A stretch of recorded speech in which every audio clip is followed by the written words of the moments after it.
Assalamualaikum warahmatullahi wabarakatuh. Halo teman-teman, kembali lagi dengan saya Umi Kalsum, mahasiswi Institut Ilmu Al-Quran Jakarta, Fakultas Usuluddin dan Dakwah, Prodi Ilmu Al-Quran dan Tafsir. Pada pertemuan kali ini kita akan membahas salah satu hal yang paling dasar dalam mempelajari ayat-ayat suci Al-Quran, yaitu tentang harokat. Harokat itu ada beberapa. Yang pertama, ini garis yang di bawah ini kita ibaratkan sebagai huruf hijaiyah. Nah, dan tanda miring di atasnya itu atau garis miring di atas, nah itu namanya harokat fathah. Ya, namanya harokat fathah. Nah, yang kedua yaitu seperti ini, ya. Kita ibaratkan lagi garis yang di atas yang lurus itu sebagai huruf hijaiyah, dan garis miring di bawahnya itu namanya harokat kasroh, ya. Namanya harokat kasroh. Yang ketiga, bentuk seperti ini, ya, sama seperti tadi, garis lurus di bawahnya itu kita ibaratkan sebagai huruf hijaiyah, tanda seperti koma di atasnya atau seperti angka 9 kita sebut, ya, namanya itu dhammah, ya, namanya dhammah. Jadi kita sudah mengetahui, ya, bentuk-bentuk dari harokat yang tiga ini, ya. Yang pertama fathah, yang kedua kasroh, yang ketiga dhammah. Nah, sekarang kita bahas satu persatu.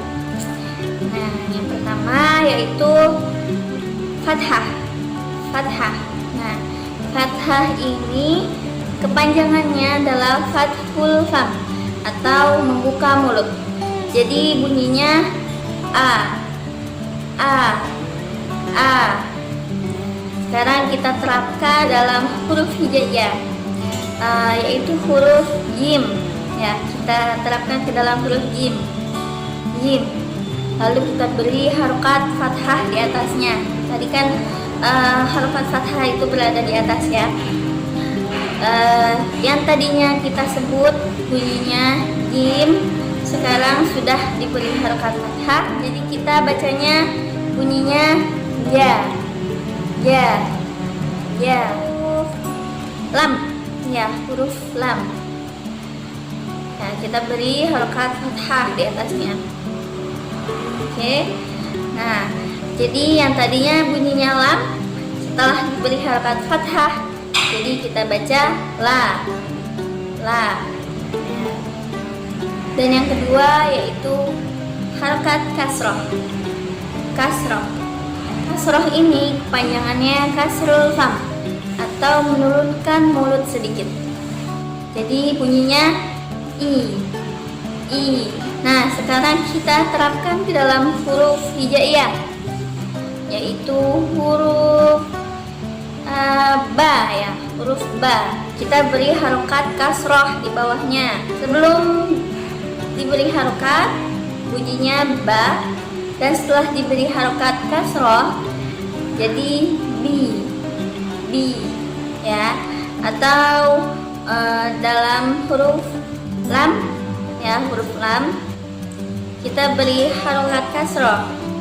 Yang tadinya hurufnya bunyinya lam, jadi setelah diberi harokat kasroh bunyinya li, li. Selanjutnya yaitu dhammah, ya. Dhammah ini kepanjangannya dhammus syafatain, ya, dhammus syafatain atau mengumpulkan dua bibir, yaitu bibir atas dan bibir bawah, ya. Kita kumpulkan jadi bunyinya u, u. Kita terapkan ke dalam huruf hijaiyah. Yang pertama yaitu ba.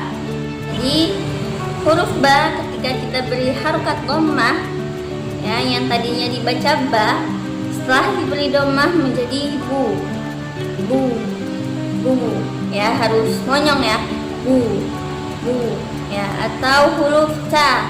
Huruf kita ya, setelah diberi harokat dhammah, kita bacanya menjadi tu. Oke teman-teman, tadi kan kita sudah mengetahui ya bahwasanya jika ada harokat fathah kita harus membuka mulut a, dan harokat kasroh kita harus menurunkan mulut kita sedikit i, dan ketika dhammah kita mengumpulkan bibir kita u ya. Jadi kita harus maksimalkan bacaan kita dimulai dari harokat ini. Saya berikan contoh pada ta'awun ya. Jadi ada dua. Yang pertama kita maksimalkan harokatnya dan yang kedua tidak ya. Jadi bisa disimak perbedaannya. A'udzu billahi minasyaitonir rajim. Dengan a'udzu billahi minasyaitonir rajim. Terdengar perbedaannya ya. Jadi ketika kita maksimalkan harokat yang kita baca a, i, u ya, jadi jelas bacaannya a, i, u. Tapi kalau kita tidak maksimalkan, seperti a nya tidak terbuka mulutnya, jadi bacaannya bukan a tapi beda ya. Nah seperti i ya, jadi miring bacaannya, bukan ke i, lebih terdengar seperti gitu ya.